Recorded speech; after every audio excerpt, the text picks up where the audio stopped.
ನಿನ್ನ ಮುಖಕ್ಕೆ ಹಣೆಬರಹ ಕೆಟ್ಟವನೇ, ಎಂತ ಸ್ವಾರ್ಥಿ ಎಂಬುದಾಗಿ ಲೋಕಮುಖಕ್ಕೆ ತೋರಿಸಿಕೊಟ್ಟೆ. ದೇವರು ನಿನಗೆ ಬೇಕಾದಷ್ಟು ಸಂಪತ್ತನ್ನು ಕೊಟ್ಟರೂ ಕೂಡ ಬಡವರಿಗೆ ದಾನ ಧರ್ಮಗಳನ್ನು ಮಾಡಬೇಕು ಎಂಬ ಪ್ರಜ್ಞೆ ನಿನಗೆ ಇಲ್ಲದಾಗಿ ಹೋಯ್ತಲ್ಲ. ನೀನು ಇಷ್ಟು ಗಂಟು ಕಟ್ಟಿ ಇಟ್ಟಿದ್ಯಲ್ಲ, ಸಾಯುವಾಗ ನೀನು ಕೊಂಡು ಹೋಗುತ್ತೀಯ. ನೀನು ಕೊಂಡು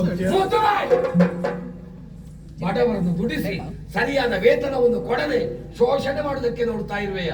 ನನ್ನನ್ನು ಏನೆಂದು ಹೇಳಿದ್ದು? ನಿನ್ನಿಂದ ಸಾಲ ಪಡ್ಕೊಂಡ ರೈತ ಎಂಬುದಾಗಿ ತಿಳ್ಕೊಂಡೆಯಾ? ಅಲ್ಲ, ದೊಡ್ಡ ಕುಂಬಳಕಾಯಿ. ನಾನು ಯಾರು ಎಂಬುದಾಗಿ ಸರಿಯಾಗಿ ನೋಡು.